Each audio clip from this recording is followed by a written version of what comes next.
Hey everybody, I'm Yvonne Williams with Back to Earth Creations and welcome to lesson 2 of our wire wrapping master course, which is designed to take you from a complete beginner to having taught you everything that I know after being a professional jewelry designer since 2008. So hopefully this can be helpful to you. If you have any questions, just let me know, whether it's in the Premiere chat or down in the comments, or you can even email us at backtoearthcreations@yahoo.com. And we'll try our best to be helpful to you. This video is going to be all about ear hooks, not just varieties that you can purchase pre-made and kind of what I'm looking for whenever I'm shopping and what has sold well for us, but also a bunch of different designs that you can make with just wire, as well as some other stuff. We'll take it from, again, complete beginner, very, very basic, to basically the most advanced thing that I know how to do, which there's still a whole lot to learn, but we got to start somewhere. So let's get started. Alrighty, y'all. So I'm going to start off by showing you guys all of the different earring styles that I purchase, and then we'll get into how to make our own. The most common style that I've been using in our booth since 2008 are these fishhook style earrings. These are surgical steel, though I've also purchased them labeled as stainless steel, but I have very sensitive skin to metal allergies, especially in my ears, and I've been able to wear these with no problems. But everyone is different, has different sensitivities, so take that as you will. And I get those from Fire Mountain Gems or Amazon, and then I get my niobium ear hooks from the Ring Lord. Niobium is the metal that I use whenever we have clients who are very particular about what metals they wear. Like, they're super sensitive, like even sterling silver irritates them. Niobium is an elemental metal, not an alloy, so it's very non-reactive. It's typically what's used in like piercing shops for piercings other than ears.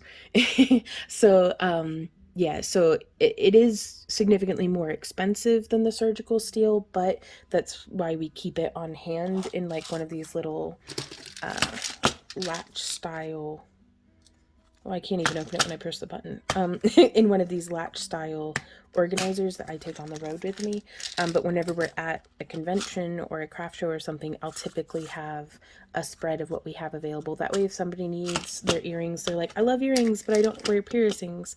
Well, we have clip-on options that are a nice little leverback style that doesn't pinch the crap out of your ear too bad, but that's kind of just the realm of clip-on earrings. We also have additional earbacks if they lose theirs, and then, you know, just it's nice to have options, but typically I will have a niobium pair or two in here to swap out for clients. Back when we were vending full-time and doing 30 to 35 shows a year, I never really needed more than one or two pairs of niobium ear hooks at any given time, but everybody's experience selling their artwork is different, so you'll be able to gauge for yourself the necessity for that. And I address that right off the bat because the number one question we get about earrings is about, how do I know this is hypoallergenic? How is this going to be, you know, what should I choose? What should I do? Typically, if I'm purchasing something and it's like, I'm just grabbing something close to me, but something like this, and it'll say, this was like from Joann's, and sometimes it'll say, hypoallergenic on it. I still take that with a little grain of salt, just because unless it's niobium or even the enameled parawire that I all but swear by, then I'm just like, it might still irritate people. And that's why we do a lifetime repair warranty on all of our work. And under that repair warranty, it is covered that if you ever get a pair of earrings from us that is enameled, like this parawire ear hook here that we had made, the client can send it to us and we'll replace it for a new hook and send it back free of charge. So that's how much I believe in parawire, and they've been doing right by us for over a decade now, so that's pretty cool. And that's why, you know, it's really easy to offer that policy, because I've never had to like, nobody's ever been, hey, my earrings are bothering me now. So that's only my experience, though you may have a completely different experience. So we have the fishhook style. We have probably my personal favorite for purchasing, just because I can't make it cost efficiently here in my studio, are leverback earrings like this one here. And I love these because my earlobes sit pretty close to the back of my head, or the side of my head. And so fish hooks in this style will usually poke me and it drives me nuts. Like, whereas these guys here with the leatherback, I don't have to worry about my earrings falling out. They aren't poking me. They aren't getting tangled in my hair or anything, even whenever I had my long curly hair. And you can also find some decorative styles of leatherback ear hooks as well. There are also, you can get post back earrings, which we're going to be covering how to make a wire wrapped variety of that in this video as well.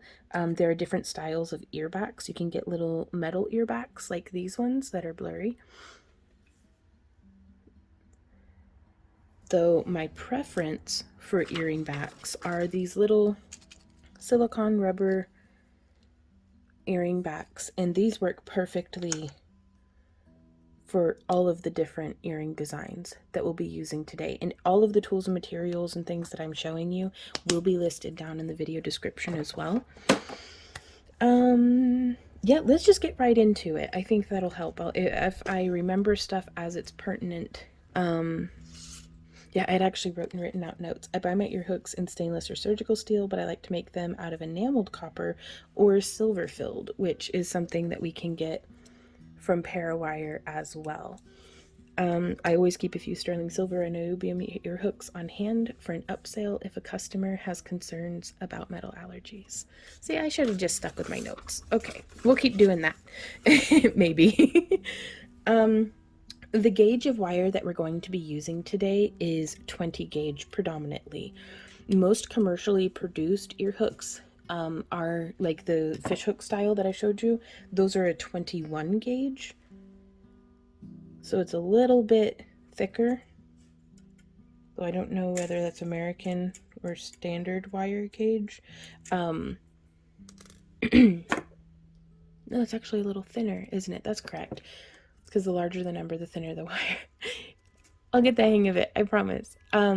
Most commercially produced ear hooks are 21 gauge. My clients have no preference between the 21 gauge, but 18 gauge, whenever we were kind of using some of our friends as guinea pigs, they were like, yeah, the 18 gauge is too thick. So the thickest I go is a 19 gauge, and that's typically for if I'm using silver, not sterling, but just silver, because that is such a soft metal that even with like hammering and stuff, it can still seem kind of flimsy. And even though it's a very high quality metal, flimsy ear hooks can make a client feel like it's a cheap pair of earrings. Nobody wants their ear hook to crumple and bend whenever they're trying to put the back onto it while it's in their ear. So yeah, 20 gauge is what we're going to be using here. This is American wire gauge, and I am using wire from parawire.com, which, other than the silver filled, which is marked as dead soft, I've found that Parawire's enameled copper, if this is dead soft and this is half hard, they're kind of halfway between dead soft and half hard, closer to the dead soft side. They're still pretty supple and nice.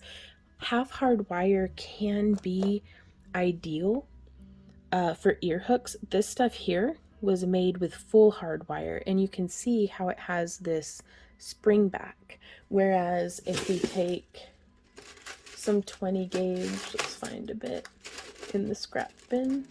There's some 20 gauge. If we have some 20 gauge and curve it around, let's pretend like that's a circle, and if we go like this, it just stays like that. There's no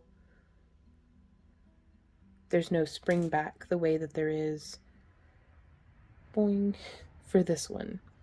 So I hope that demonstrated well. So half hard wire is ideal, but not necessary, and some designs do benefit from full hard wire. So the first style These are all the styles. Oh, I need to stop shifting the paper. These are all the styles of earrings that we're going to be working on today. So I realized that was a pretty long intro, but I wanted to get a lot of that pertinent information out on the front end. And let's go ahead and get started. So for this first, we're going to be covering all of the level 1 designs initially, which are round hook and fish hook styles. And for each of these, whoopsie, oh my gosh. For each of these, there are all sorts of different design variations that you can do and things like that. But I just wanted to kind of touch on a few of the most essential. The pliers that we'll be using for this, I'm just going to be using my mandrel pliers, like these ones here. I like them because they are not tapered and they help me to have a really consistent loop sizing between my ear hooks. You could also use round nose pliers that have been marked. But again, I prefer my mandrel pliers. You could also use knitting needles or stick mandrels like these guys here, or even a pen or a paintbrush handle. It's just, again, with all of them, I prefer something that is not tapered. So like how this is just cylinder, cylinder, cylinder, cylinder, as opposed to, something like this. It's technically, I could use it, but how it tapers, I'd have to make sure I'm using the same spot every time. So for the first style, we're just going to do a basic fish hook, and this one we are using 1 3/4 inch of 20 gauge wire, and this is the titanium toned parawire. So I think it matches antique silver jewelry really well, like oxidized silver. And whenever I'm coming through and snipping with our flush cutters, whenever we're removing the wire from the spool, we'll want to use the flat side, and that way both of our ends are nice and flat already. And if it's not, just come in and snip it so that it is. With that flat side that we've just done, I'm going to try zooming in for you guys just a little bit. So with that flat side, I'm going to grab as close to the tip of the wire as I can on the smallest loop on my mandrel pliers, which is about a 2.5 to 3 millimeter. And then I'm just going to bring this around like that to make our loop. And then I'm going to hold it with the loop opening there, and I'm rotating my pliers around so that I can, no, yeah, I do want it like that. I'm going to grip this between the two thickest parts of my mandrel pliers and bend this around until these two sides of our hook are a little tighter than parallel. So parallel would have been right there. So I want to bring it in just a little tighter than that. And then I'm going to use the second thickest loop maker on my mandrel pliers, the second thickest mandrel part, I guess. Barrel, yeah. And I'm just going to grab at the tip and add a little bit of a curve. It doesn't have to be real curvy. And you can compare side by side. And they're not exactly the same, and that's okay. We can come through and make them be exactly the same, though I am going to show you guys a trick that I've seen quite a few folks use, both crafting in person and in other tutorials. And yeah, there's a lot of really good tutorials covering stuff like this, by the way. So but yeah, let's go ahead and pull off some of our wire. I'm going to zoom back out for you guys. And if we used 1 3/4 inches, I'm going to go ahead and just cut us off 4 inches for both ear hooks, just to give us a little bit extra. And I'm going to snip Right now I am not worried about whether it's a flat end or a pointy end. And we will come in. I am going to use my flat nose pliers to make as tight of a bend as I can in the center. And again, giving ourselves that extra little bit of space gives us leeway that it doesn't have to be perfectly centered. We can be a little bit off and it's not the end of the world. Then I'm going to come in and I'm going to try to pinch that down. You know, it doesn't even really have to be super close together either. So if you're able to get it pinched, go for it. I always have a hard time with this and it's something I want to get better at. There we go. So you could just holding it closer to where the bend is happening as opposed to farther out, because farther out it just twists on me. Whereas if you grip nice and close and then squeeze, it actually behaves. So now we'll just do that same thing. We're going to grab with our smallest barrel and bring this around and then flip it so that it's touching, and I just butt that loop up directly up to as far in as it will go, and then I start shaping around until they're just a little bit closer, almost so that it looks like a Leo zodiac sign. It just has that little bit of a curve in. And then from here we will snip and make sure that they are even.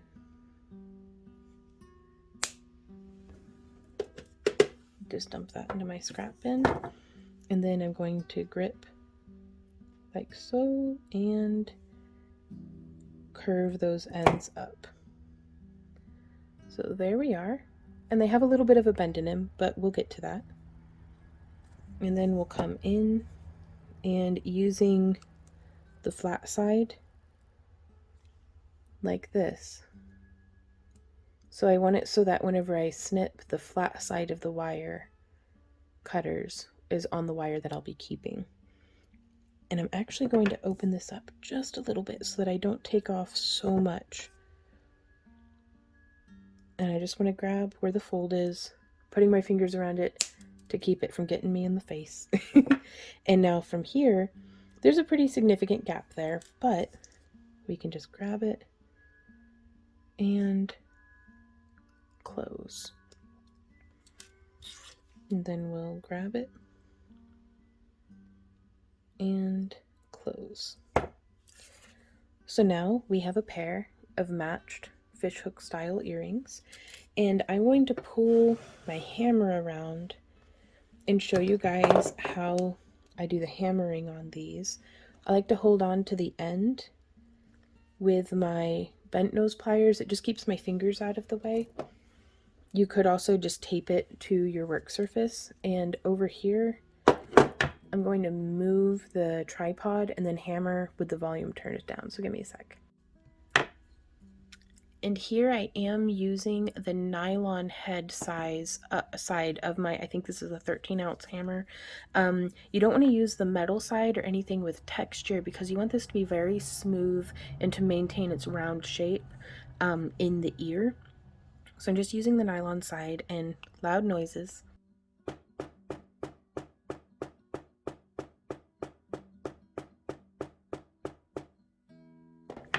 So that's about 20 hits, and it makes it, see how it springs back now? So we've work hardened it. Even though our wire is pretty close to dead soft, it's been work hardened to the, oh, I don't even know what else I just threw on the ground. It's work hardened to the point that it will hold up very nicely in our ears. And what's fantastic too is with this fishhook style, you can use, and now it's not totally inclined to crawling out of your ear like on its own. Oh, that's a horrible way of putting it.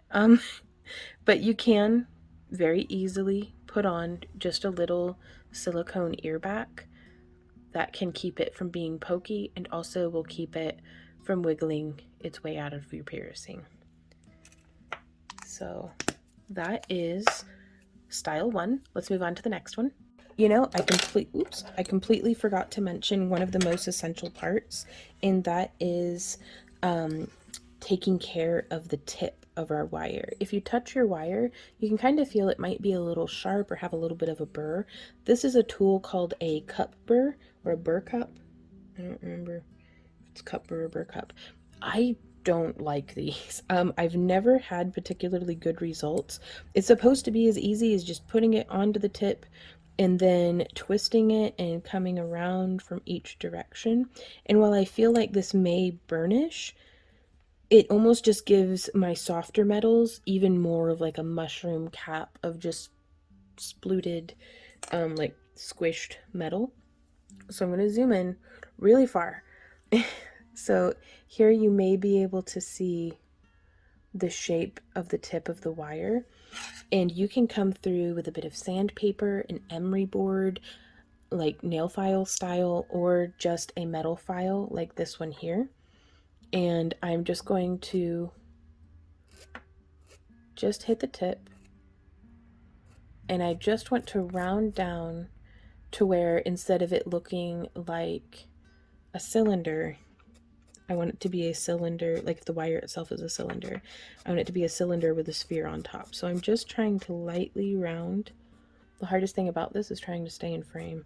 And this is why I typically just buy, unless I want like a fancy ear hook, I just buy them because they're already like smoothed on the ends. Like I think they have a machine that does it or something. But yeah, just as easy as that. You can see how the sides are rounded now, and you can always test touch with your finger. No pokey bits. Very cool. And something like this, we would just come in with our pliers. I prefer to open my loops this way. That way they can maintain their nice round shape.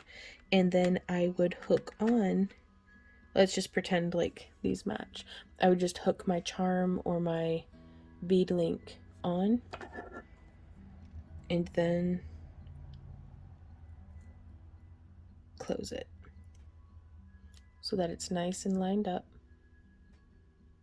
And you could even wiggle it a little bit closer. You don't want any sort of a gap between the ends of your metal.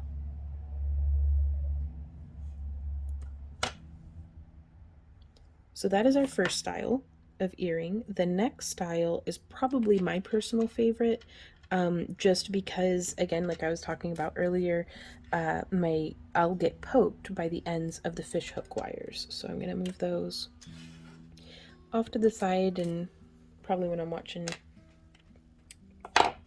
stuff later today, I'll go through and file up all of the ends. So this one, exact same way.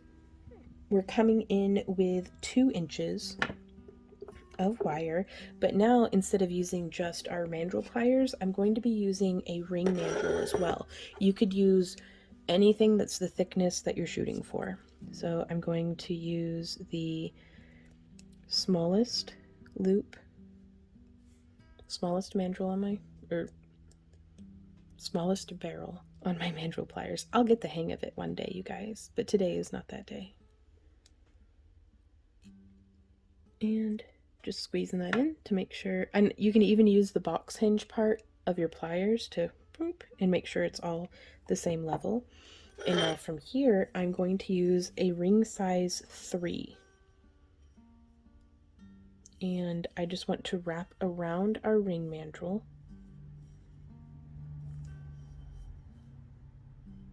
until we've run out of wire. And then here on the end, you can see there's not quite enough. Maybe you can see. It doesn't quite sit perfectly round. I can take the back side of my flat nose pliers, or anything really, and push that down.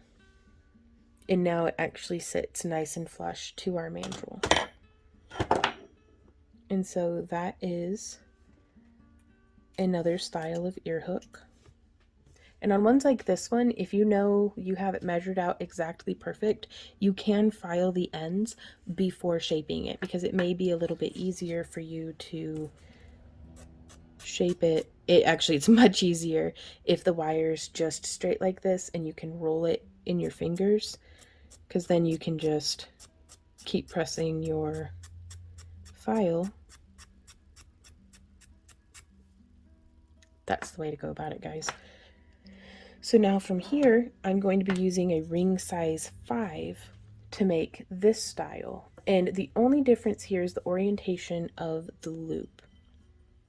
So I'm going to come through, now since we've already filed the end, I want to make sure that I keep tabs on which end is which. And I'm going to just bring this around. And again, you can see it doesn't quite sit perfectly flat.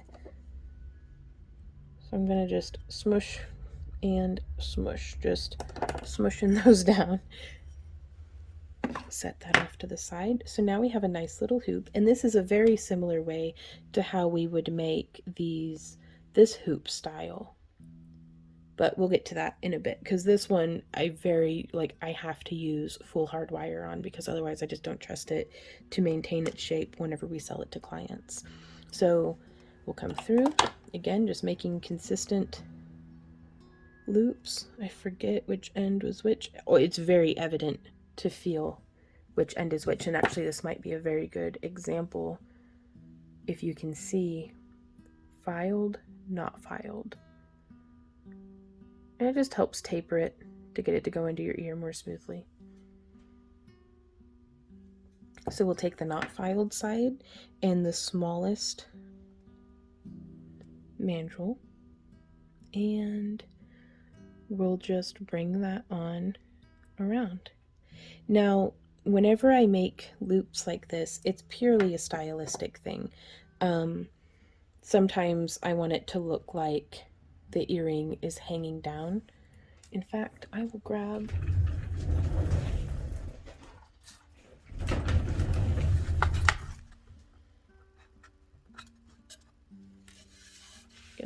this, and oh, that actually gives us a spot to put shameless self-promotion.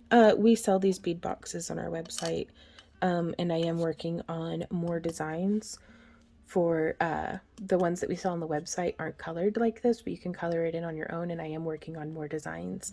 And also the ones on the website have magnets in the corners as well. But that gives us a nice little bit of something that we can organize what we're making on. We'll actually test out how it looks to have a charm dangling based off of how the orientation of the loop is.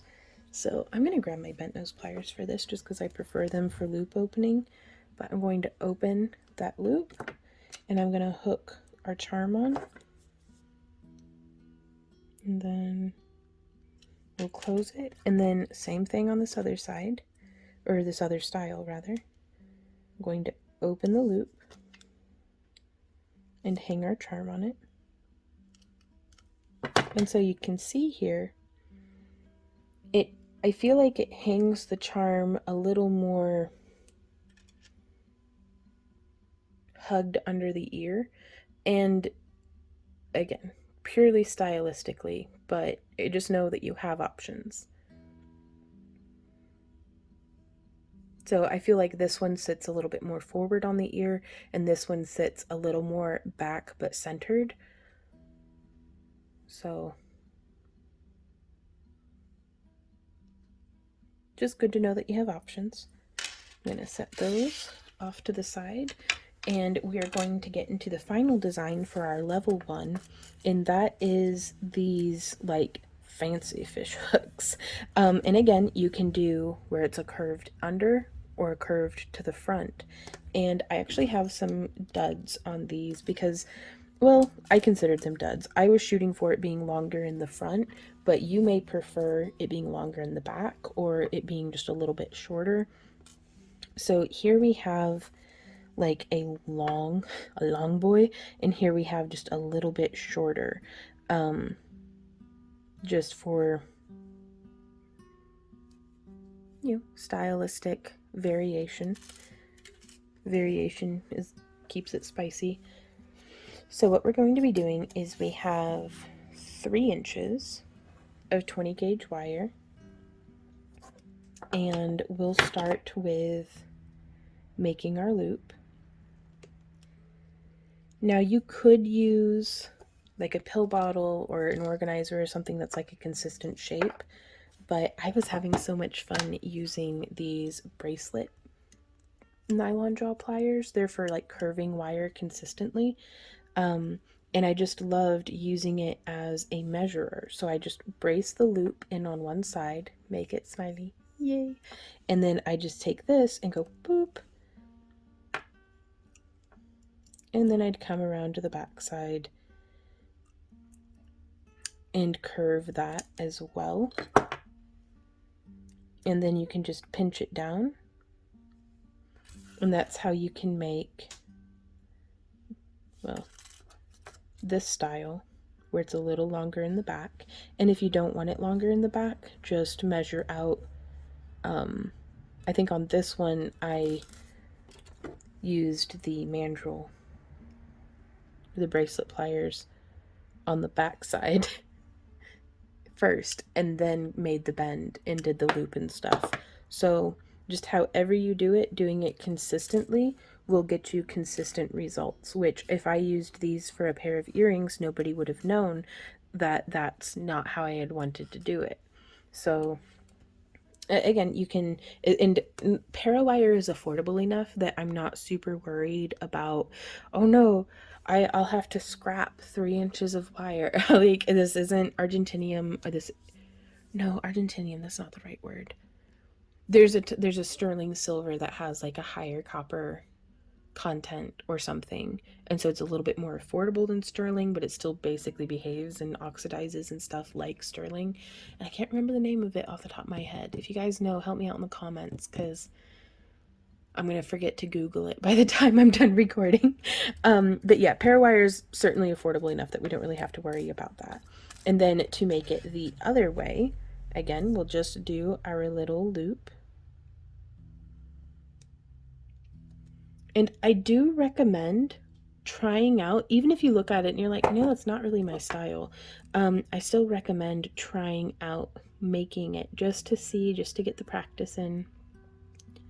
So from here, I'm now curving the whole thing around evenly, and then I'm going to come to the end and bend, just using the right angle of the plier jaws. And then we can continue that round a little bit more, because I see some on the market that have a very sharp bend in them, and I have not found those to be as comfortable, or as, like, they don't sit as evenly, in my ears at least. So it's okay for yours to be a little bit more rounded.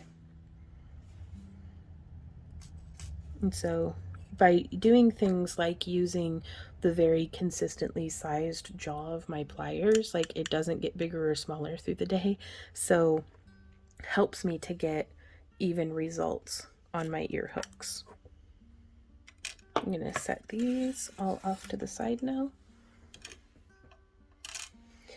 And this moves us up to our level 2, where we add just a little bit more ornamentation onto our ear hooks. And so from here, there is another style of very similar to the Leverback that I want to talk about real quick. And those are DIY kidney hooks. And I can't remember who did it, but there's somebody here on YouTube that has an amazing tutorial on how to make your own. I'm not going to be covering it here today because it requires full hard wire, and I do not have any full hard wire. And also in my own experience, whenever I've put that style of where it's a pure wire kidney hook on our earrings, folks have come back and been like, this is hard for me to put on. Like, because it gets a little fiddly with trying to hook the wire through the other little hook, and it's like behind your ear. So I get very similar results without any of the hassle by using the Leverback. So I just wanted to touch on that with you guys. But if I do recommend going and checking it out, and trying it out, because you might have a completely different experience and opinion on it than I do. So from here, we're going to, any ear hooks with ornamentation on them, we are going to do almost in reverse to how we did the other ones. Because also we're going to presume that I hammered all of these just like how we did on the first example. But I'm trying to keep this this tutorial from being too long. It's already pretty long, but that way we're not just hammering in between every single pair. So on these guys though, I am going to round the end down initially. We'll probably have to go and touch up a little bit, but, and here I'm using the antique copper toned parawire, and this is my favorite copper tone to use even if I'm using earrings that are made with bare copper, because this will match the oxidized bare copper without turning your ears green. So now from here we have, I'm gonna make it in reverse. So we're going to do our little bit of a bend, and then we're going to come through, and I'm actually going to use the distance of my pliers, again using things that don't change about my pliers as a mark of consistency.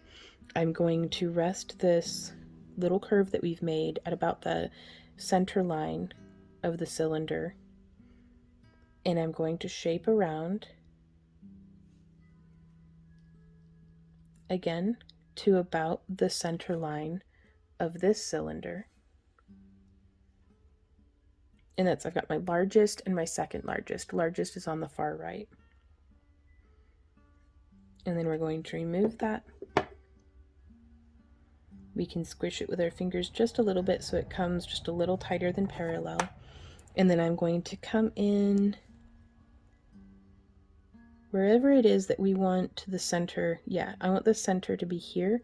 So I have my pliers lined up very blurrily right here, because if I did it much farther, that'd put the center of gravity so that this part of the fishhook is poking me in the head.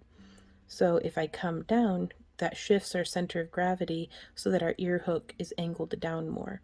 And I'm just holding with my flat nose pliers, and I'm going to do as close to a 90-degree bend, kind of, not really 90 degree, just a, I want it to be that center line so that it looks like that. And now from here to add, before adding, whether it's adding this little coil, let's zoom in, whether it's adding this little coil or like the next design, adding a little bead, either way, we're gonna want to go ahead and hammer now, because it's too risky for me. If I'm going to be putting a bead on there, especially if it's a glass or a gemstone bead, I don't want to be crushing it with the hammer. I don't want to be collapsing the coils that we've made. So I'm just going to hold it like this, and we will be hammering, so loud noises.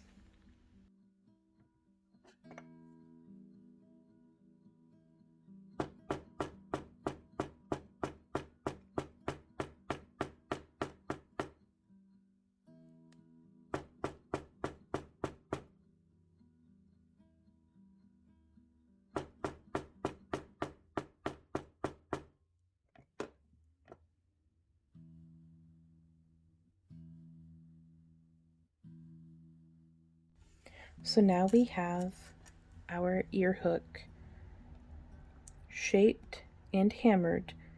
Now this would definitely be an instance where you may want to do both ear hooks at the same time, just to get them up to that step to where they both look like this. Just for consistency's sake, though you can always tweak it just a little bit until they're more or less exactly the same. And now we're going to be coming in with our 26 gauge, and I'm just going to be working off the spool because we're only going to be using a little bit. So I'm going to zoom out for a sec so you can see my setup here. I just have the spool sitting right here on the table. Sometimes it can be helpful to have a clamp on attachment. That's just like a peg that has clamps onto your table. That way you can sit your wire on there and it keeps you from knocking it off or like it coming unspooled and being weird and stuff. So we're just zooming in, and now I'm going to zoom in even further. Let's cross our fingers and hope that I stay in frame. but I'm going to work just on the end of our wire here and holding on to just a little bit of the tail wire. I'm going to make a coil for 1, 2, 3, 4, 5, 6, and 7. I'm only doing 7 because that's how many there are on the other one, and I want them to match. So I'm going to squish those 7 coils together with my fingernails. If that's difficult for you, you can use pliers on either side. And again, I'm not gripping the core wire so much, like I can still move on it, but the edge of my pliers catches that coil and smushes it together. And you can see I was gripping the wire quite hard to keep it from shifting. The more you practice with wire wrapping, the more you're going to build up your hand strength. I'm just coming in and snipping, and then I can remove this and come in and snip. To help avoid having to well, first off, having to stop, and second off, having to waste that little bit of tail wire, because again, for one ear hook, that's not a whole lot, but for 50 pairs of earrings, you know, that's almost it's at least a couple of feet of wire. I mean, it adds up, it really does. So we've to avoid that, I'll often take a long piece of 20 gauge and coil the whole length, and then come through and snip it up into little sections, almost as though they're beads, and then I'll place them on. We can do a sharper bend on this one, I think. The nice sharp bend helps keep our bead or our coiling from traveling up onto the ear hook uninvited. And so from here, I am going to bend.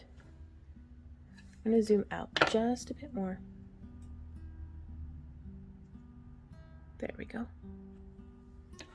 So now I want to bend. I'm going to hold the ear hook like this, and I am bending towards me because it lets me, I can put my finger right here to resist. Oops, gives me something to bend against. And then I'm going to cut. I have found for my mandrel pliers, for the smallest barrel, it's 11 millimeters is how much wire it takes. So I'm just going to line this up at probably around 12, actually. Like I have the coil sitting at 12. And then I'm going to come in and using the flat side of my wire snips, I'm going to snip, set that off in my scrap bin, and then we can grab with our mandrel pliers and travel this around. And I do a little bit of a vroom vroom motion with my hand, vroom vroom, to grip lightly, turn a bit, turn, grip, and turn. So if that's helpful to you, I hope that it is. And you just keep bringing it around until that loop is closed, or pretty close to it. Because once you have it pretty close, you can come in with your pliers and kind of encourage it in the rest of the way. So we have a nice closed loop there, and now we have a pair of ear hooks with that little decorative coiling. And I've never had any problems with the coils snagging in my hair or anything like that, but if you're worried about it, you can always come in with your bent nose or whatever pliers you have and just make sure that it's nice and smushed. And you can always just test run a finger over it. If there's anything pokey or snaggy, just smush it a little bit more. And so we would do that same exact technique for if we have a bead. Now I'm going to, while it is basically exactly the same, I am going to demonstrate it to you again. Whoa, stuff's falling. Just because it can get kind of, if you're using a bead, like let's say a glass bead or a fragile gemstone bead or something, there's different things that you want to take into consideration. So again, we are going to, I'm going to do this backwards of how we did it last time for a troubleshooting for what to do if you forget that you're going to be adding a bead to your project. So we'll come in, and I want to measure 11 millimeters, which for me is just a hair over, like there's one width of my plier mouth, there's two widths of my plier mouth, and then I just scooch in a hair more. So let's measure it and double check just in case I've been doing it wrong all these years. That's pretty close. That one's sitting kind of at 12, but that's all right. So you'll start to get the hang of it. And again, using your tools as a consistent unit of measurement, because if you're crafting over at a friend's house and you don't have all, like if you find yourself without a ruler, which is usually me when I'm at a craft show or a vending event, just knowing that it's like, yeah, about 2 widths of the plier, or this much of your finger, or this much of your finger. Like you can, typically you'll have your hands on you while you're crafting. So we've done that bend, and now we're going to make that loop with the smallest barrel, and I'm bracing with my thumb against the bend that we've made, and it just gives me something to resist against, which I feel anytime I'm working against resistance, it gets me a crispier, firmer result. And so there we have that. And now I'm just going to be using a little 4mm bead put on there. Now this is where, if you are working with a crystal, like a faceted Swarovski crystal, or like a gemstone, just something that softer than metal basically, if we come in, I'm going to zoom in real close again. If we come in and have, do you see how I have that little bit more than a fingernail space between the bead and the pliers? We've gone through and used a grinder to flatten down this tip to be as thin as what we could get it, the tip of the pliers. That way we can bend and it won't be pressed up against the bead. If I had my pliers butted all the way up against my bead and it were something that like flakes under pressure, like glass or crystal or gemstone, then we would be messing up our bead. So you, whatever the width of your pliers is, you want to give yourself that space to then bump it and mess it all up. But yeah, so you can kind of see again, hopefully, that space that's right there. We are going to bend. Whoop, and my pliers slid off. But you can see how it had that space for the pliers to exist with the bead. There we go. And it's not so much that our bead's going to be flopping out all over the place. So from here, we will come in and I am going to use our second largest mandrel. And you can see this is setting just off to the side. So we'll get it started by pulling the long tail of our wire around, but then I'm just going to grab by the loop and bring it around until it's centered up the way that I want it to be. And we can bring this down till it's a little tighter than parallel. And again, if you do each step of your earrings step by step, one and then the other, because you can't necessarily add the bead with doing that full trick we did earlier, but just knowing what angles, the relation to the center line on your mandrel, and that trick of letting your pliers go completely relaxed and putting it back on. You can almost just use your pliers as a jig. So now butted as close as we can get up to the square part of the pliers. I'm just going to bend off that last little bit. And so there is a tool on the market that's kind of like a thingamajig, but it's specifically for making earring hooks.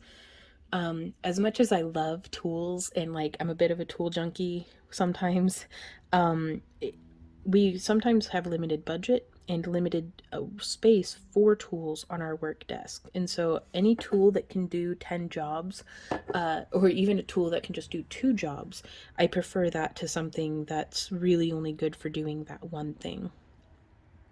But again, that's me. You might feel completely differently, and that's completely valid as well.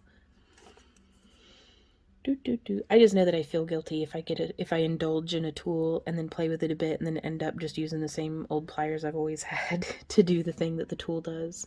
So I'm just going to line this up and snip.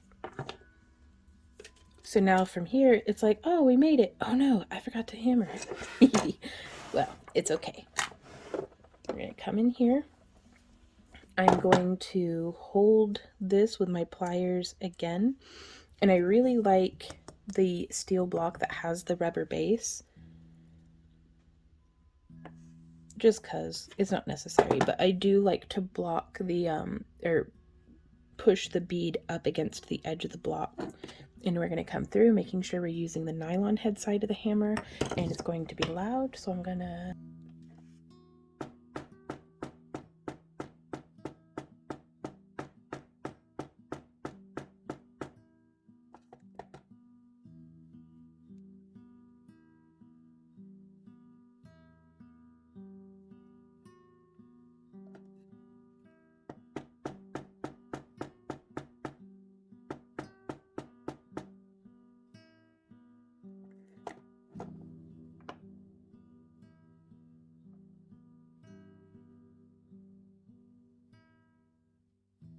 So here you can see you'll want to be careful about having your wire hanging off the edge and then hitting it while it's on the edge, because it could do some dimpling. If that happens, it's not the end of the world. You can just come in, put it on your,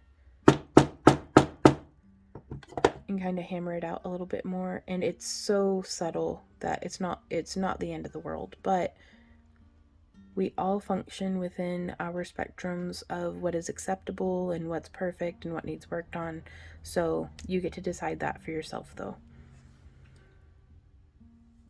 So that is how we would do that with a little bead. And now, but yeah, just being real careful after you've added the bead is really the best way, the best advice that I can give. So now the next 2 styles that we still have quite a few more styles to cover, you guys. There's a lot of different ways that we can go about doing this. And these ones I think are particularly fancy. I love the little spiral. And we're going to be using 2.5 inches of 20 gauge wire. And we want to start with an end that is flat. So I'm going to come in and just snip, make sure that is nice and flat. Let's zoom in some more, not all the way, but I'm going to be using, these are in the glitter line of pliers, I think by Beaded, but don't quote me on it. They're just little glitter handles, but look at how tiny those tips are. The round nose pliers that I use for just about everything look giant compared to them. So now I try to not use these pliers on anything thicker than 20 gauge, just because even though it has a box hinge, I'm going to demonstrate on some 16 gauge wire. I don't like to force my tips out of alignment, and whenever I'm doing something that's very thick like this, it can start to force my tips out of alignment, and I don't know if I'm going to be able to get a good angle on that. Of course, now it's not doing it, then I'm trying to demonstrate it. But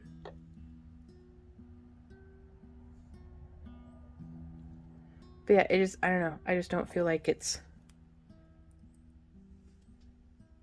yeah, You can kind of see there how it's twisting that tip, trying to come in. Whereas if I'm using my regular pliers, which also are less inclined to bite, you'll notice here on this thicker wire, there's these little notches where my very fine tipped round nose have bitten into that soft copper. With my larger nosed round nose pliers, it's distributing the pressure a little better. I'm having a hard time getting the tip in there.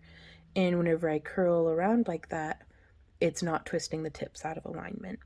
So I don't think it's a downside to those pliers at all that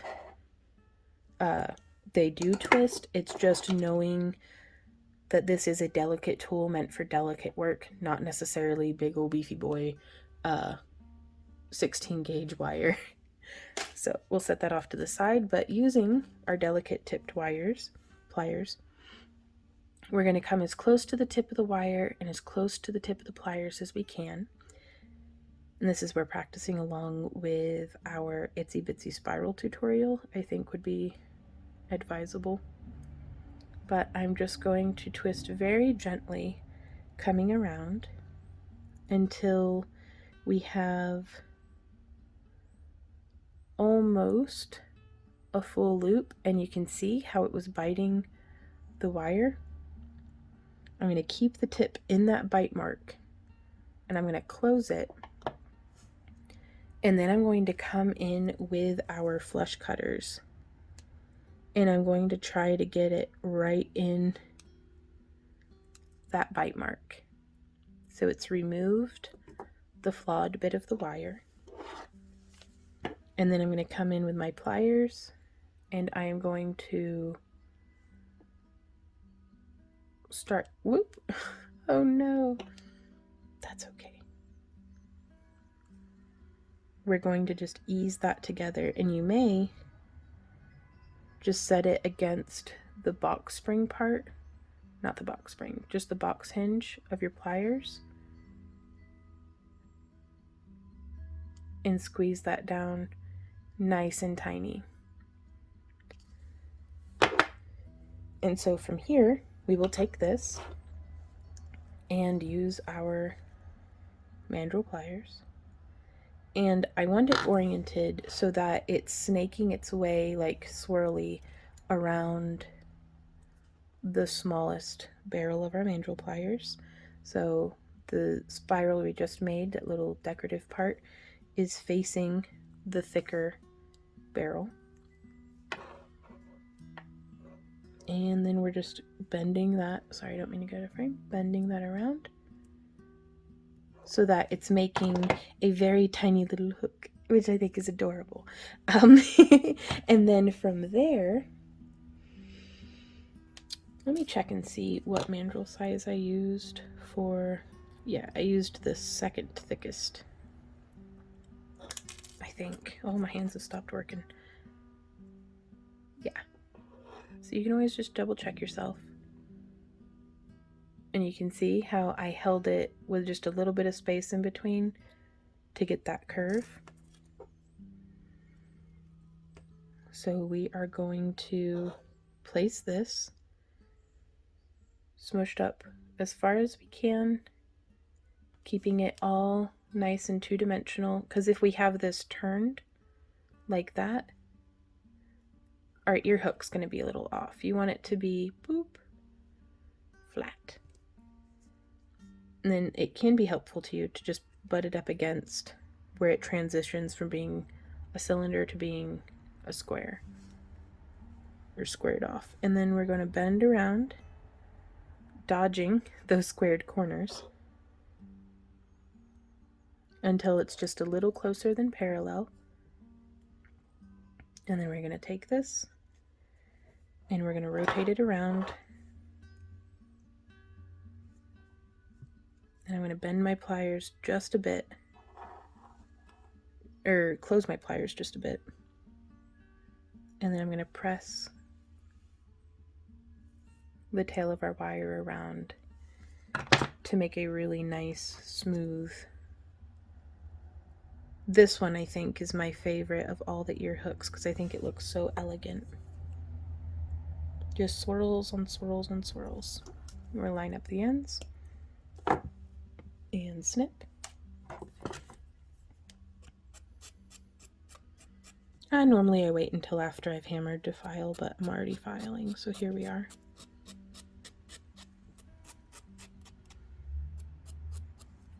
And then we just hammer this the same way we would anything. And on pieces like this, you can hammer the entire earring. You could tape it down with just some painter's tape or masking tape, like anything low tack that isn't going to leave like sticky goo all over it from the adhesive on the tape. Loud noises for me.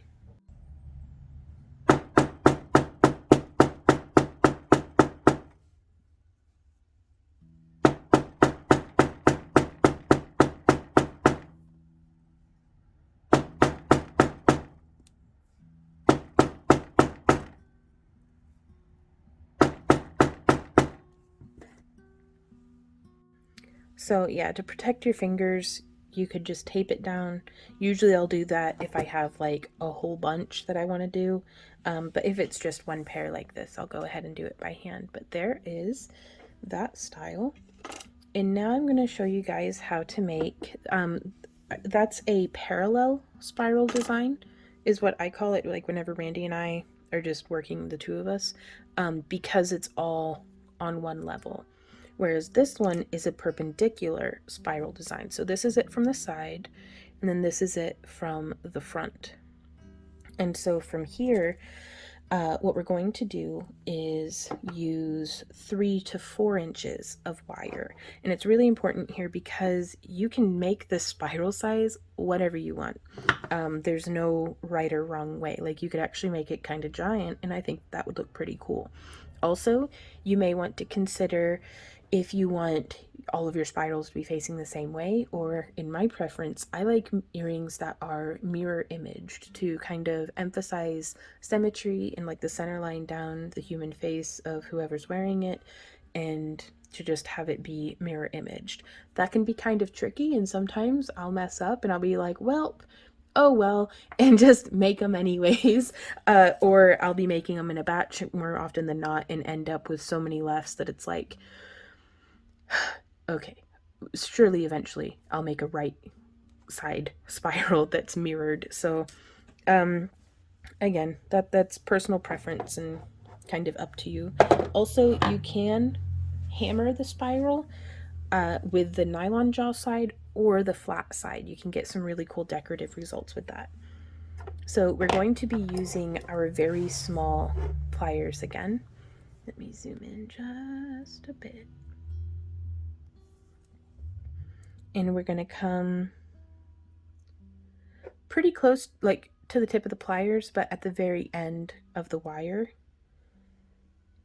And I'm just going to get the loop started. And I find that if it's a wider tip, it's a lot less likely to bite in. And so I don't necessarily want to be removing this part of the wire the way we did on the other ear hook. So I'm just gripping and then opening it and grip and turn and open, grip and turn. Just bringing this around, because the more I can distribute that tension, the less it's going to be biting in just one spot. And now from here, I'm going to use, you could use your bent nose or your flat nose or nylon pliers, just whatever you have. I'm going to grip, press, open, and rotate. And I'm rotating to right to where the wire starts to deviate from the internal spiral. So like right here is too far back. I mean, you can still do stuff, but the plier nose gets in the way. And up here is too far forward because the wire is going to start bending where it's poking out from the plier jaws.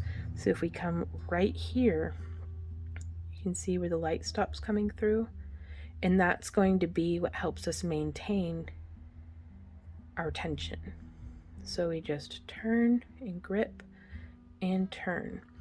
And now we'll also want to, typically when I'm making ear hooks, except for this tutorial, I'll do them both at the same time. That way I can make sure that my spirals are the same size. And once you get it large enough, if you want, you can just use your fingers. And yeah, that looks good. Whenever I'm comparing size, I want to make sure that, well, right here, my wire isn't exiting where it's supposed to. So I try to measure it with, if my wire were to exit right now, is it the right size? And that's a yes. So we'll move forward. So from here, I'm going to take our flat nose pliers. And again, it really benefits to have that ground down tip because it lets you get right up in there. And I'm going to do a bend to make this look like it's a lollipop. Boop.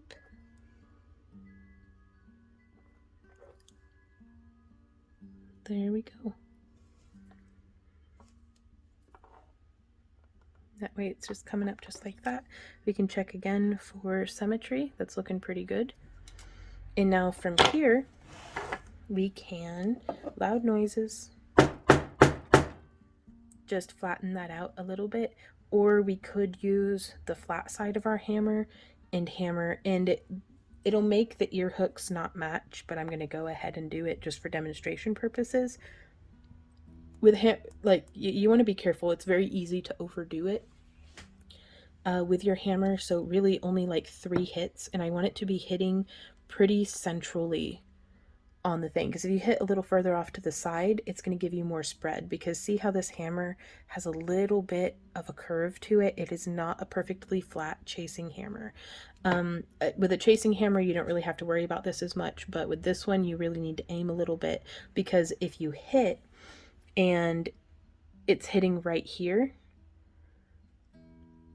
the wire, the metal that you're hitting is going to get spread away from that center point. So if you do that on the edge, then it can give you like if I hit where the edge of my spiral is on that center, it could splay it out very, very thin. So I'm just going to try to hit very centrally. And just like that, you can now see how the flash hits it different, the light. Whereas without that hammering, it has a much more rounded look. So the light kind of flashes across it all at once, as opposed over the individual curves of the spiral. I like spirals both ways. I love hammered and not hammered. They make me very happy. Spirals are just like, so nice. Okay, so that's the hammering. And now we can come in and, again, just checking to make sure that they're mirror image of each other. We are going to use the smallest loop, and I'm going to be grabbing the very root of our spiral between the tips of our mandrel plier, and then I'm going to bend this around into our loop. And as we come around, once we're about right here, I am going to bend it all forward. So now our loop is just a little forward set. If it's not perfect, you can come in with your flat nose pliers and make it just a little bit more perfect. Oops, didn't mean to wander out of frame. And then from there, we can just make sure that it is fitting correctly. And it is. I love it. And now from here, we will use our ring mandrel again to a size 5. And we're just going to line this up. And then, and I'm pressing on the spiral, but just because it's a wider platform for my thumb to make contact to. And I'm going to bend this around. We have a little bit excess wire, which we did use 4 inches on this, so it was just a hair over enough. And now line them up, and I'm going to snip right there. And you can decide for yourself as you wear earrings and prototype the different things that you've made if you want a smaller gap or if you wanted to fishhook style the back of this. I prefer this because I can hold on to the front of the earring and it gives me enough space that I can insert this through into my ear and it lets it hang down, because wherever the weight is coming off of your earring, that's going to be the center line. So you could also do this where the loop is set back a little bit, and that way the center line would have been more like there, and the front of the spiral would be a little bit more visible. But it's entirely up to you on those ones. And again, from here, we would just take it and I would hold it with my pliers off the edge of my block, hammer, hammer, hammer, and another pair of earrings. File the ends and you're good to go. And with this one, even though it is not closed between the spiral and the ear hook, I've never had any trouble with like charms or anything falling off of this. Like, though you could, if you're concerned about it, go ahead and thread on your wrapped loop or your charm or whatever, and then you could do a little bit of a coil around the two pieces. Ooh, though, you know, I've just had an idea as a modification to one of the next designs that I'm going to be showing you, which is typically with earrings. It's just like whenever we were talking about bracelets in lesson 1. If, let's say, you're playing with a baby and you're wearing your long earrings because you didn't think ahead and you were like, you didn't know you were going to be playing with babies today, and the baby grabs your earring and tugs, you want something to give other than your ear.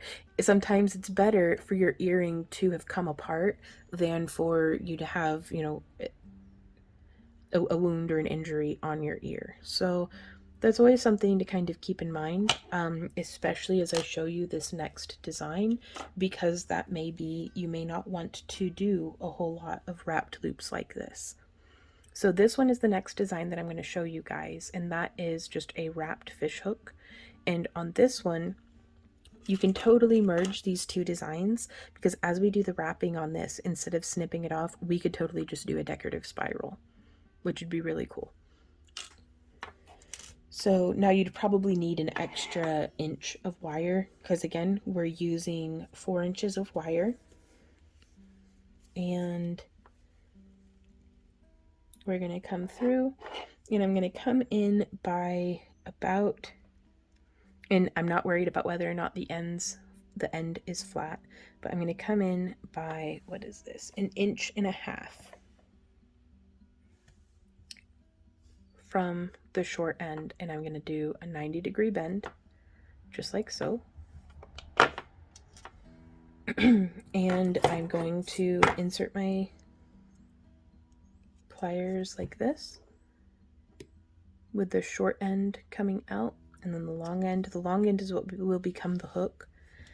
And on this one, I've done 2 loops, just because I prefer it looks substantial. I like it.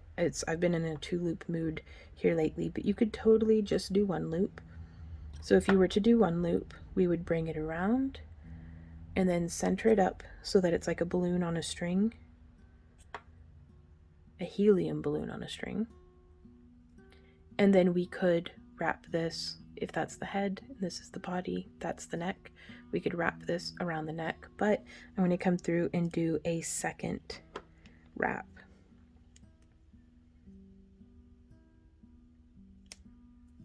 And so just like that. And then we have this little tail of wire. So again, if you wanted to do a spiral, I'd recommend like 2.5 inches as opposed to just the 1.5 that we started with. This is a short amount of wire. Oops, sorry, loud noises. So I'm going to be using my pliers to just wrap these coils. I'm trying to make sure to not have a death grip on my mandrel pliers either, because I don't want to be biting into the loops that we've made. But I really love bent nose pliers for this, and because you can kind of see what we're doing here. I'm going to zoom out, that way you can possibly see my hand position, but I'm just gripping so that my pliers are holding onto around the coil, and then I just turn my hand and it's just wrapping it. It takes some practice, but it's totally worth it because that can be killer on your fingers through the day if you're making a whole bunch of like wrapped loops and stuff. And so being able to replace your hands with, like, instead of putting the stress on your fingers, if you're able to just use your pliers, it's very worth working through that clumsy beginner stage and get to where, because your pliers don't get sore. You know, they don't get dimpled and raw and tired, not typically. So there's our wrapped loop, just like how we had made in our lesson 1. Which this is another great opportunity that if you want to make your, like if you're making a set and you want everything to tie in really well, having consistency with the details like this can really make a piece look like a set look very cohesive. So from here we are going to take our flat nose pliers, and you could totally add a bead onto here as well, and then just do the bend above the bead. So there's no limit to how fancy smancy you can get with this. So I'm going to grip, and then I'm going to bend. So we have our little 90 degree. Let's see what size I used on this guy, and I did the largest, and you can see the wire pattern, how just letting my pliers sit, I can use them as a jig to do the shaping. So I'm going to position this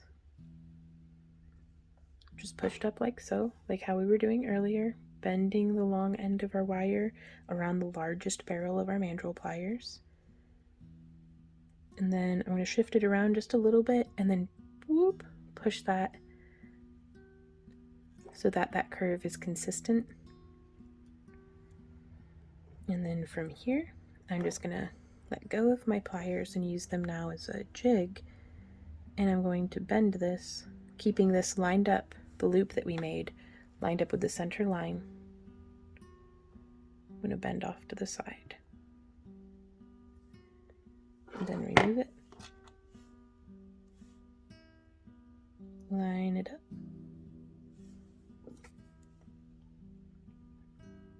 Snip it. Hammer and file it. So there would be another pair of ear hooks. Now again, it's 20 gauge wire. If it got tugged on hard enough, it would come apart. Now that's unhammered. Let's go ahead and hammer this one. You saw how easy that came undone. I'm really sorry for that loud noise. Well, more loud noises.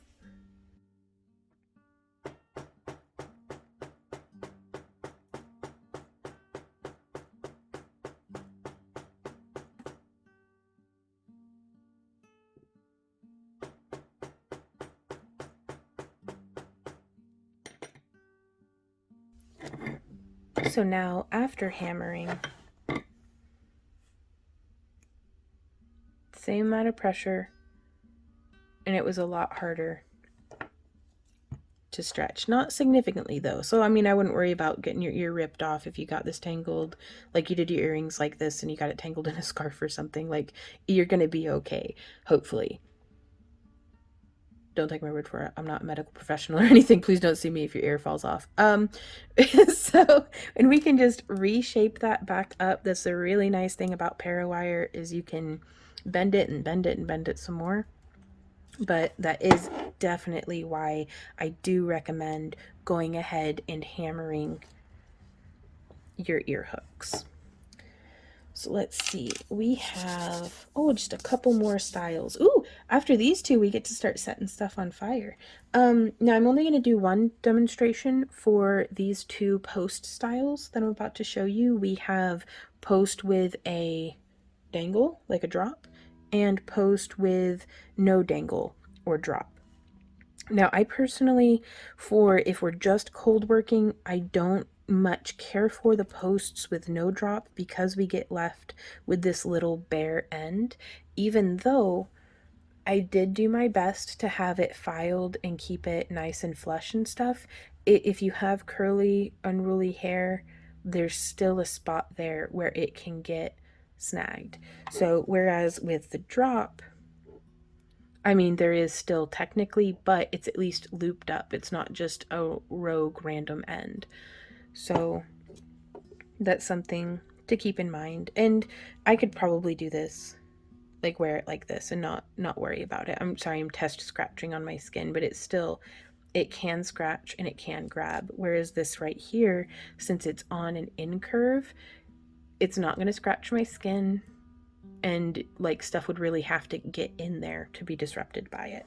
So I'm going to show you guys, we'll talk about both as we go. So for these, we are using, let's see, 1, 2, 3, 4 inches of wire again. And for this one, we're going to hammer the post first, and we're going to do almost a whole inch for the post. So loud noises.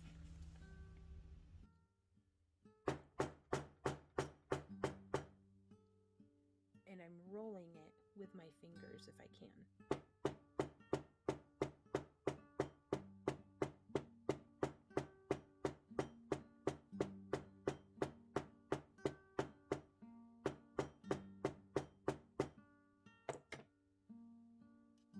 Okay, so I was rolling that with my fingers quite a bit, like just rolling as we hammered to try to make it be stiffer. And from here, the reason why we did an inch is because I wanted to give us enough wire to be able to hold on to it.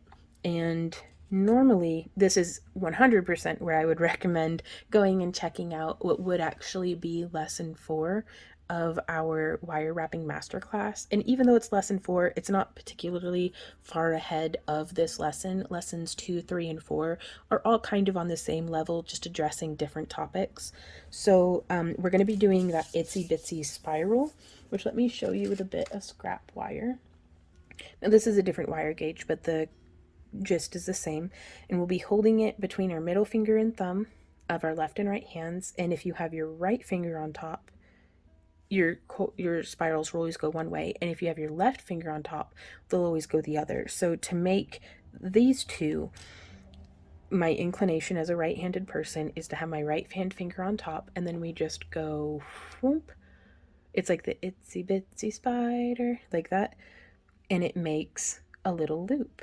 And then you just flip it over, place your fingers on again, and keep twisting. Now granted, it's significantly more difficult with a 16 gauge wire, but again, the gist is the same. And then you can just continue, let's actually twist that, twisting your wire around, and it makes a really nice little spiral. So let's try that again. Ooh, my hands are cold. In the other direction. So instead of my right finger being on top, we're going to do my left finger on top. And which end did I hammer? This end. Okay, so we're going to, wherever you have between your fingertips is where the spiral happens as well. So I want to be right in off from where we hammered, and we're going to twist. And you can see it just made a nice little loop. And so now we replace our hands, and I try to not let go with my finger and thumb, my middle finger and thumb.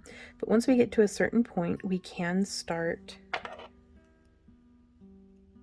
keeping it nice and flat with our flat nose pliers. And I'm just going to grip and bend it around. So grip, bend around, grip, bend around, making sure to not cross that other wire. We didn't want to go below it.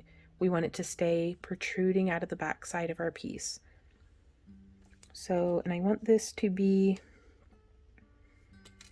the same size as the dangle or the drop style.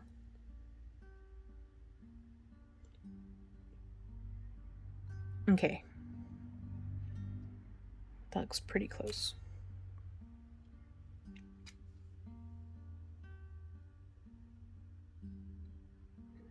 Yeah, okay. And so from here, I'm going to snip at around 11 or 12 millimeters. We can always give ourselves a little bit extra and cut off more later. Let me zoom in so that we can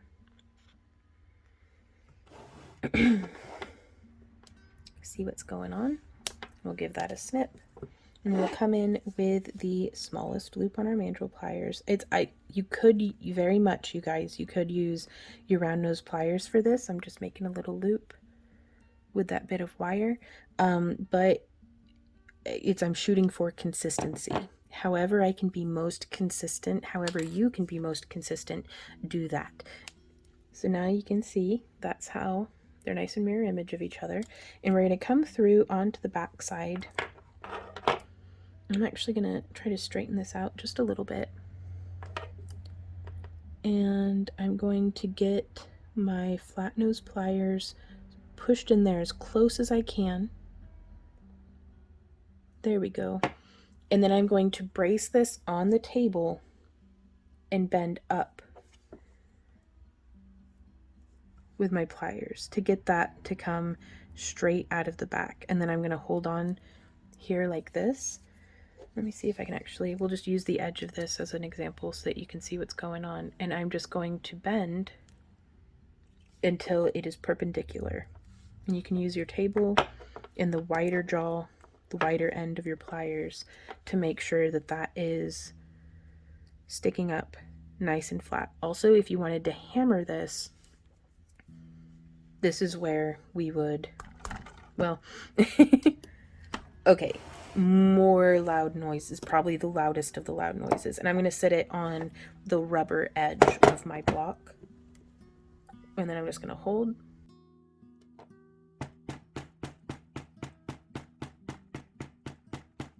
And so you could hammer it like that. And so you could hammer it like that. You could hammer it with the flat side, though I wouldn't necessarily do it on the metal on metal action. Unless it's pliers that you're not too torn up about losing. But yeah, so that work hardens the front even more. And then if you're not certain about what depth to make the post of your earring, because we have this one here that is just a little too long. If you put it on and then somebody hugs you and your ear presses against them, it's going to poke you in the back. Like, it's going to poke you. So I just like to use, where'd it go? Here we have a store-bought glue-on post-style earring, and we can just use that as our reference for how deep. It's about a centimeter. There we go. And then you will want to go ahead and file this.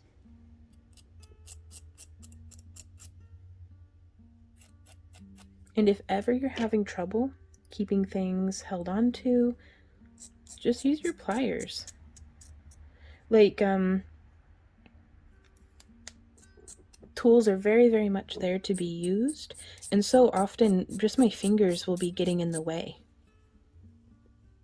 So don't hesitate to use your pliers, especially if you're just starting out, because whatever you learn on, you start to kind of get used to. And if you're anything like me, you could possibly become resistant to change, because it's like I'll be hesitant to use fancy pliers sometimes because they don't feel the same in my hand, and I'm like, I just wanted to craft. I didn't want to have to learn a new, way of holding my pliers today. So going in with a little bit of intention here at the beginning of our crafting journey can be a good thing.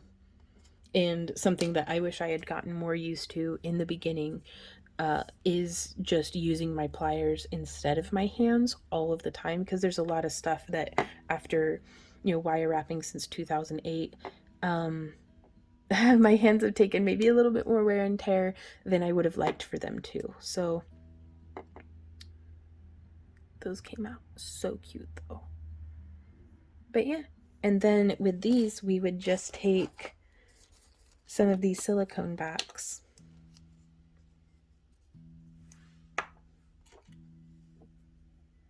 and we would thread that right on. And that way you don't have to worry about your earrings falling out. And there are other earring backs on the market that have more of a flange. is that the term? But this little bit that presses up against the back of your ear is much wider, and I really like those, especially if you're going to be adding a lot of, like, if you want to make some big earrings, having a nice big back can really help counterbalance the weight of the earring and make it more comfortable for you to wear, I think. Everybody's so different, though, that there's no telling.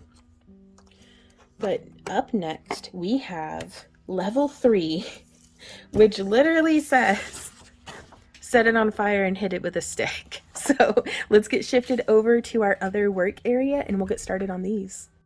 Okay, so if you hear a loud, like, roaring noise, that is the fan that I have going that vents this room for, like, fumes and stuff.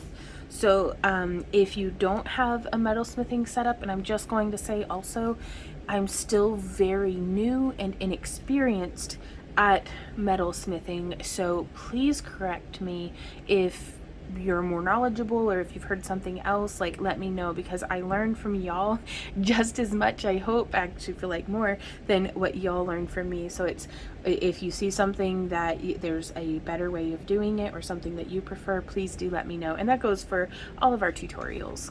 Yeah, if you don't have any kind of ventilation set up, maybe do this on your kitchen stove with your cooking vent going, or do it outside.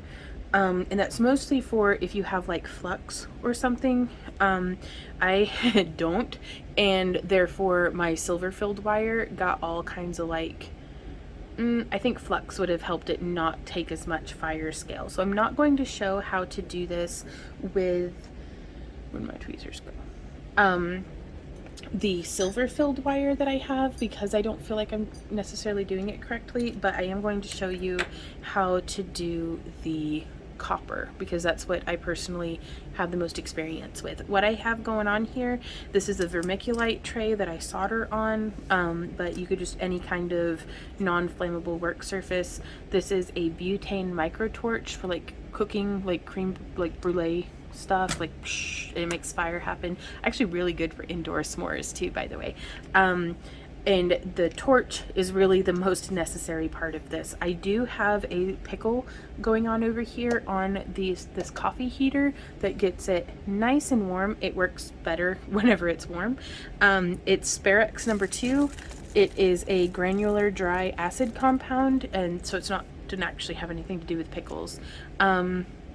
And then this is water with it was 2 cups of water with like a tablespoon, which is probably overkill, but a tablespoon of baking soda in it.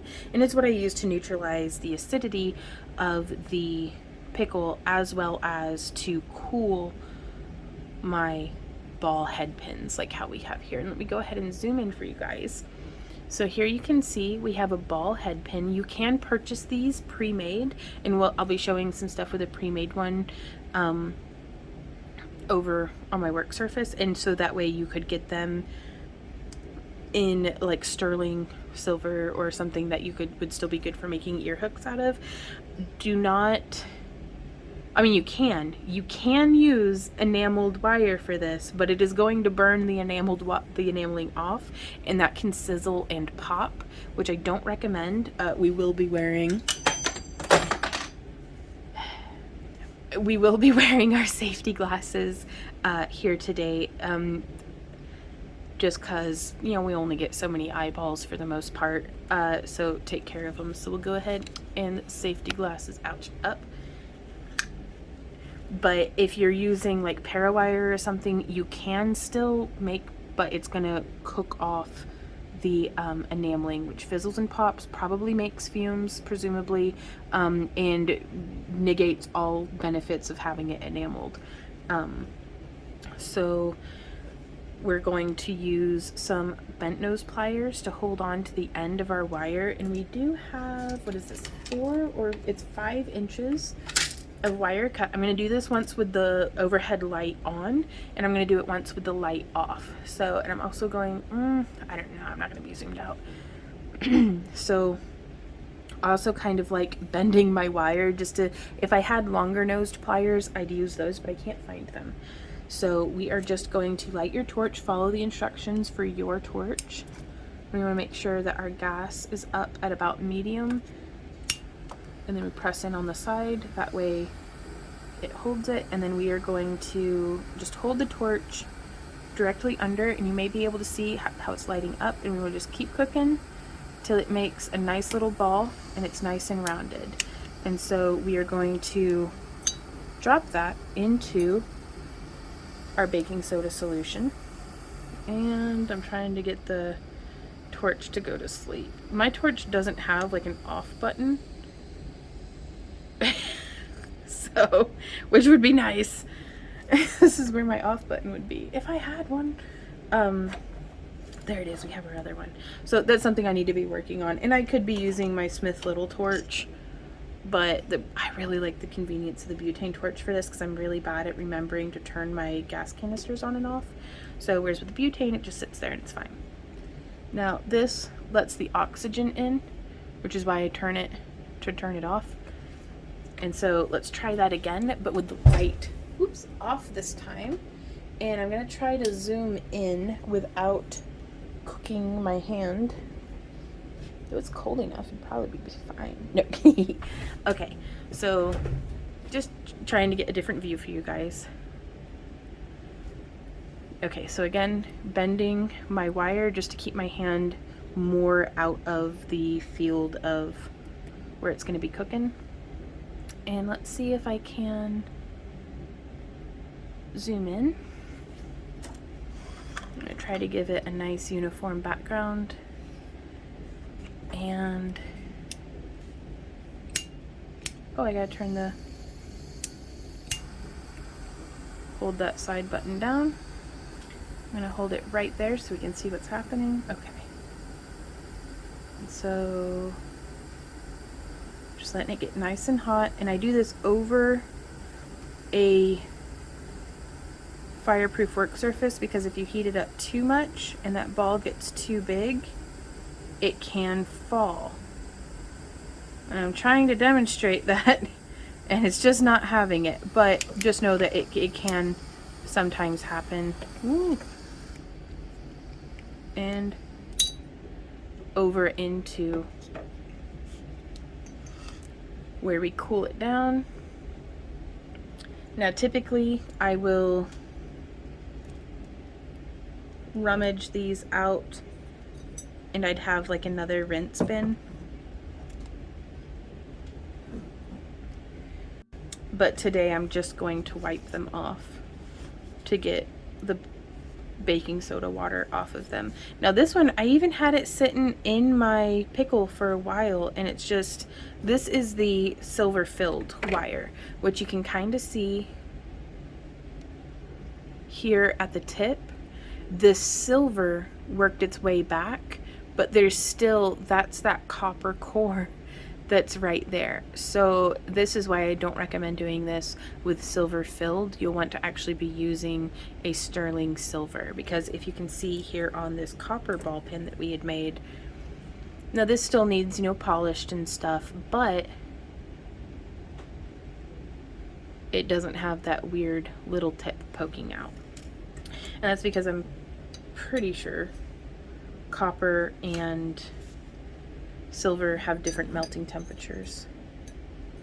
So I'm just pulling stuff out of the bin, or not the bin, whatever this thing is.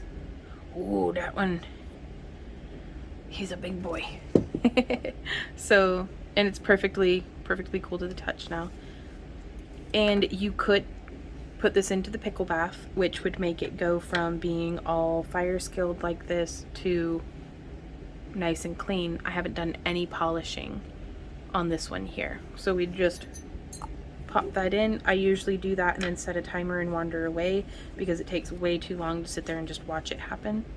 So I'm gonna go ahead and pop that one back in. I'm gonna pop this guy back in and see if maybe longer in the pickle pot does anything for them, because I started polishing this one up and it still just looks ragged and miserable.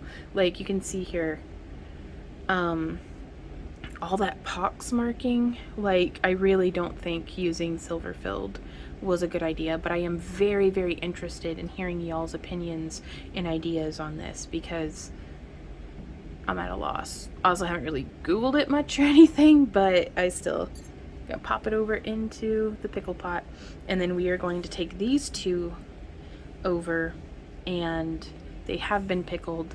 They're nice and clean, and we are going to make 2 more earring designs with them. So let's go do that.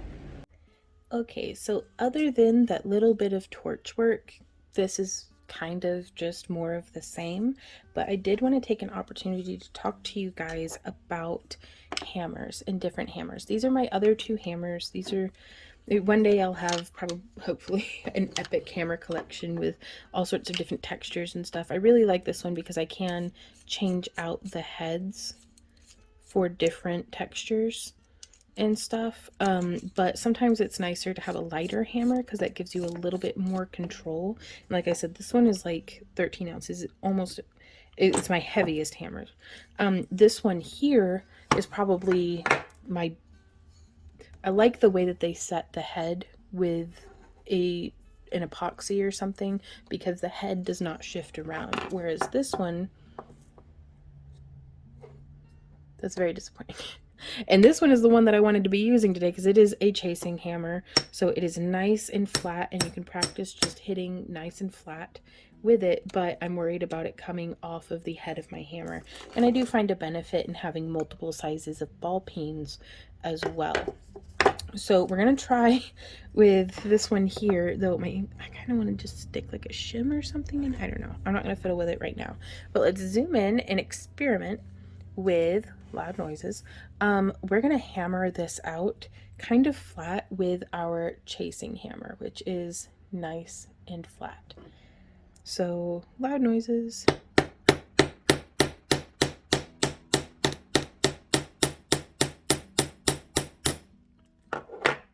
So there we have flattened it out. That's kind of cool. I like the little flash that it makes. And then, so we're going to have a flattened one and a not flattened head pin. We also have these 2 head pin, or ball pins, sorry. Head pins, when shopping, they have much more of a, like, they look like a nail as opposed to a ball on the tip. They have like just a flat head. These are enameled alloy, which I'm like, I don't know what that is. And it's also a pretty thin wire. You can see comparatively between these 2. It's just a little thinner. I don't know if you're going to be able to tell, if the camera will pick up on it. But yeah, you can kind of see it's just a little thinner. So this one's probably a 21 or a 22 gauge head pin, while this is our 20 gauge wire. So I don't know that I would make head pins out of this one here, just because even though it has a very nice shaped head pin and everything, I just don't know, because I don't trust the metal type. Whereas with, let me zoom back out for you guys. Whereas with our copper, they do have products on the market. This is a microcrystalline polish. It's Renaissance wax, and it makes blended to a formula used by the British Museum, so you know it's good, and restoration specialists to revive and protect valuable furniture, leather, paintings, metals, marble, ivory, and many other surfaces, both housed and exposed to weather. Freshens colors, imparts soft sheen. Oh my gosh. It's supposed to help keep it from tarnishing. Like, it is a wax. It has a really, if I remember, might be Vicks Vapor, remembering. No, yeah, I don't particularly care for the smell. And for some reason in my mind, I had an association between this and Vicks Vapor Rub. I don't mind using it on pendant pieces for like the front sides, but on the back sides, if it's rubbing up against skin or clothing, it's going to wear off, so it's going to need reapplied. And I don't like using anything that is going to rub off in people's ears, if I can help it. So if we were using bare copper, we're just going to take it with a grain of salt that it's going to turn your ears green. If anybody has any suggestions for otherwise, let me know. My best suggestion is to either use enameled parawire and just not have a ball on the tip, or use sterling silver or something. Because you could make, I don't know why you would, you could make, no, because even if you electroformed it, it's still going to leave a residue. Boo. Okay, so they do have anodized niobium that looks very much like antique copper, though. And I don't know if you can ball up the tip of niobium, though. So there's still a whole lot more that I need to learn about this stuff, but we're going to get on with it. We're going to bring that around on the smallest. Take this, push it up against, bend this around, flip it, let the thing go relaxed, the pliers, so that we can bend that off to the side. I actually really like it much closer. Yeah, I very much prefer that shape. And then we'll snip them both at the same time, even though they're not going to be matched.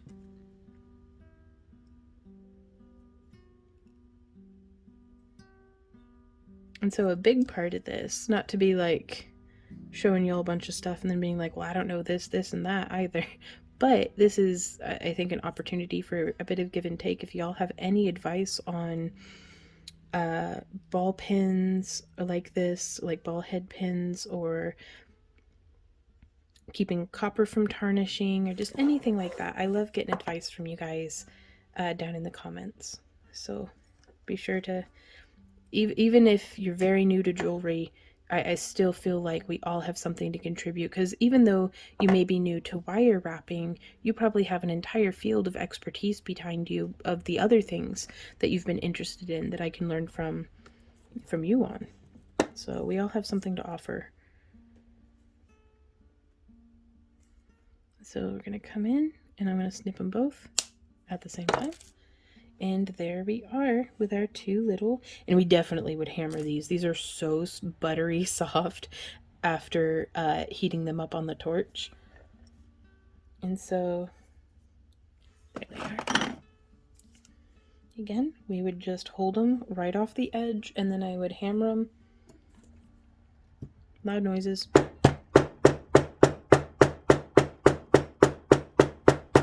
Now, something that we can do here as well, and I'm going to use a smaller headed hammer on this, is we can hammer just the front before it goes into the ear. And so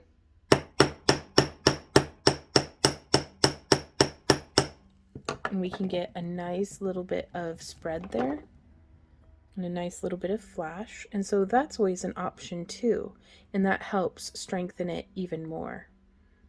I personally don't care for wearing it if it's up too high, because it makes me feel like it's cutting into my ear holes, like my piercings, whenever it's like that. But, oh, that's so cute. I love the little flattened, and I love the little ball head pin as well. Very cute.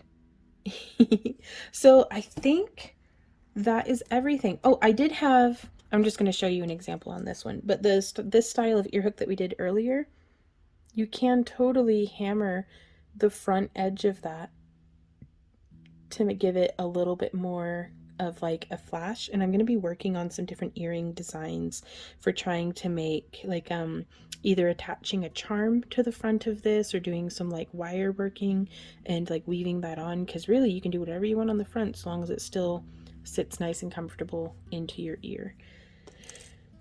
Whew, that was a doozy of a tutorial. The whole idea behind these tutorials as well, you guys, is to take you from a complete beginner to having taught you everything that I know and everything that I'm still learning.